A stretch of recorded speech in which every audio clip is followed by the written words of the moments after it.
Hello guys, laga tayo ng baka, buto-buto.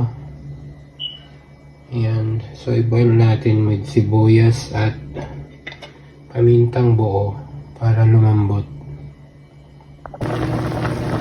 Naglaga ang baka guys with beans and cabbage.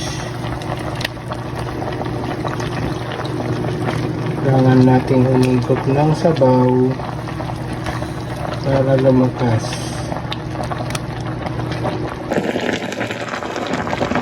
Ayan guys, luto na siya. Tikiman tayo.